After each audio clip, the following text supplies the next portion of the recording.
Hello, Dominique. Do you need anybody to come into that? Do you need anybody to come into that? Partner, I think that completion takes the definition of dink and dunk to a Yes. different level, doesn't it? It does, and the defense was right there, kind of played into their hands.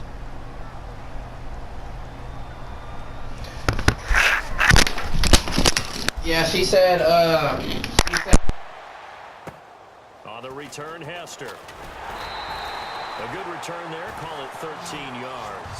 And the offense will come back onto the field for the 1st and 10. Atlanta now coming out on the field. if somebody wants to go home, like somebody's like, you know, I'm not going to do it. Because that happens a lot. People just have to leave. If somebody were to want to go in the next hour or two, I'd be able to go in for like the next 4. But the beauty is the balance that they've created. And that's a little extra 30 on me. So. Looks like a run, turn it into a play action, and throw one deep. They come out with 1 back and 3 tight ends. Here's Gillisley. And he'll get this up past the 45 to the 47. He'll get a nice chunk there on the 1st down run, and it's 2nd and 4. 2nd down and 4. And once again, leverage wins. The offensive line, lower than the defensive front. They moved them and found some good space for the guy carrying the ball. Only a yard in the pickup there, and it'll bring up a 3rd down. When we talk about Luke Kuechly, you can't talk about his overall game without talking about his intelligence and how he controls the whole defense. He quarterbacks that defense, and at times will actually make checks, just like a quarterback would on offense to get them into the right defense. They definitely were on. And now we get a timeout called on the defensive side of the ball by the Panthers. And now following that timeout, the defense back out onto the field. Looks like the offense is going to take another shot here. They're going on 4th and 13. They'll send Beckham alone to the left side. Here's Rodgers. On the right side, caught by Green. Give him 14 on the play. And they're able to move the chains as they convert on 4th and long. So here we go, 1st and 10 now. I don't know if I agree with that. I guess they don't care if I agree with that. But boy, you have to be surprised by that, right? I definitely was surprised that they decided to go for it in this situation. But they must have either felt like they either had a great play call on, or they're trying to show extreme confidence. Not a run that you're going to write home about, but still a good 1st down run. That's what an offense calls staying on schedule. 3 to 4 yards on 1st down, you're set up very well for the rest of the drive. No gain on the play, and it's going to bring up a 3rd down. They'll need to get this to the 38. That's where the 1st down marker is here on 3rd. This is Gillisley. And he'll be brought down at about the 42. Call it a gain of 3, and it'll bring up 4th down. Too long for a field goal, too short to punt that in-between range, and they'll go for it on 4th down. Now on 4th down, we've got a whistle here and a timeout. So that means they're down to 1 remaining here as we head toward halftime. Feeling like they're not quite in field goal range yet, they're going to go for it on 4th. They'll run for it with Gillisley. And some room to work. And he gets it to the 34. Good enough for the 1st. It's an 8-yard pickup. And on 4th down, they're able to convert and move the sticks. So they pick up the 1st down after the run, and now they approach for the fresh set. Well, when you got a running back who's already gone over 100 yards for the game, you can bet he'll be involved on 4th and short. He's been tough for this defense to handle all game long, and he converts here to keep the drive moving. Now hold everything here. We're going to get a timeout by the offense. And with halftime on the horizon, they'll be out of timeouts from here forward. Now they'll run it on the toss. And some room to maneuver. And they'll bring him down at the 18-yard line. It's a 9-yard gain, and it keeps the drive moving. And the seemingly endless drive continues. Any team that runs the toss and runs it successfully, that means they win the battle on the edges. That means you seal the edge in order to let your back get to the corner. They got it done there for a very nice game. Just a yard on the pickup there, and it'll bring up a 2nd and 9. I like the call. Inside the red zone, running the toss. Why? They want to get to the edges. They want to see if guys who don't normally make a lot of tackles are willing to actually do that. That usually means the guy's in the cornerback position. Time for a break. We've hit halftime. And actually, Larry, hold that thought. We're right back to the action. Both teams appear ready for the fight ahead, and we resume action here in quarter number 3. This fielded a few yards into the end zone. And a pretty good return here. He'll be stopped just shy of the 25 at the 24-yard line. Out come the Panthers. They'll have it first on offense in the third quarter. They have the ball here for the inaugural drive of the second half. Pretty big deficit, though. We'll see what adjustments were made in that locker room. And I never want to make something more important than it actually is, right? I don't want to create more hype than what is there. But this is I'm doing it, though. This is a really important drive. And we often talk about teams scripting plays to start a game. A lot of them script to start the second half, too.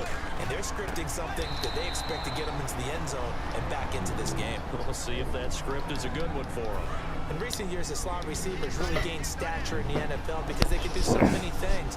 Yes, they can line up wide like your normal wide receiver, but they have that kind of courage and toughness to run routes in the middle of the field, become dependable targets for their quarterbacks, and move the sticks. Those guys are worth their weight in gold. It goes for a gain of 10, and it's a first down. Now the offense lining up 1st and 10. It's a nice job hitting him on the angle route there. Come out of the backfield, cutting sharply across the middle. And that's good timing between the quarterback and his receiver. Effective third down play to move the chains. And did he get the feet down? No, they'll say he did not. It's incomplete. Out routes are always timing routes. And if the timing's off just a little bit, it can really throw off a play. It looked like he led him a little too much there. Yeah, there was a fraction of a second because he caught it, just couldn't stay in bounds. 2nd and 10, Newton again. Caught on the left side by Benjamin. And he'll be taken down, but not before he gets into enemy territory. An ex-teammate used to tell me all the time, I hate experienced quarterbacks because no matter what, you really can't hide what you're doing. And I think that right there, he knew right away where the blitz was coming from, where his primary guy was going to be, and he ended up going to a secondary target for a nice game. I was just going to ask you, that wasn't the primary target, and he's so good at that, isn't he? I think he knew right away that he wasn't going to get to his primary guy. I think he read that as soon as he got to the line of scrimmage, knew where the pressure was going to come from, and said, I know how to beat that, and that's what he did. They go back to Stewart on first. And he's going to fight his way forward here for a modest gain. It's a 6-yard pickup, but it gets him to 2nd and 4. 4 yards remaining now on 2nd down. And there's a run to be happy with. Good, solid yardage. They'll take that anytime you hand the ball to a back. To throw is Newton. Try to lob it in there, but it's incomplete.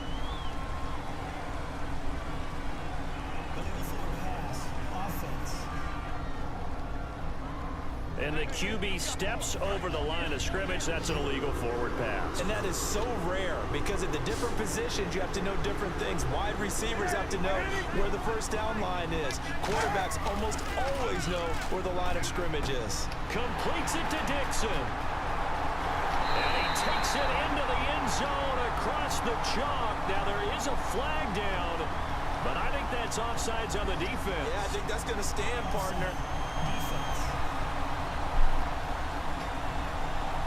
And after a nice gain, they don't need the penalty. They'll decline it, take the ball where the play resulted.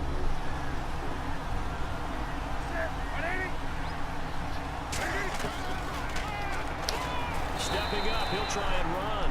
And he's going to go down right at the line of scrimmage. The defense left him with nowhere to go. And the try for 2 is denied. All right. Returnable here for Hester. All right.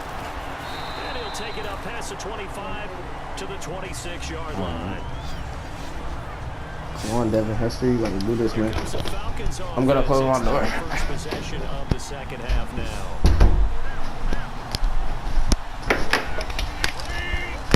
All right, people, we're back.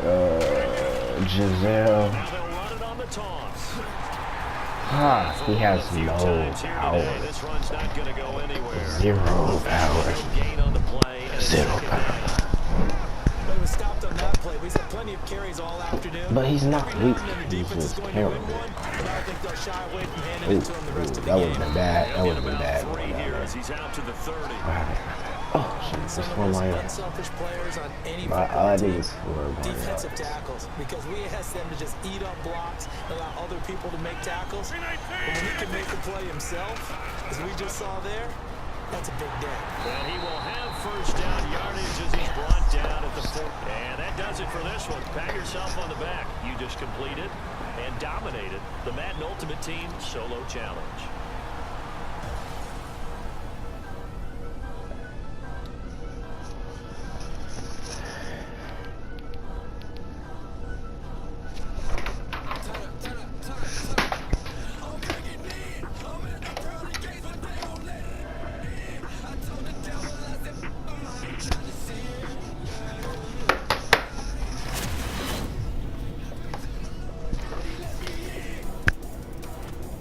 That's Mariah's. Cool.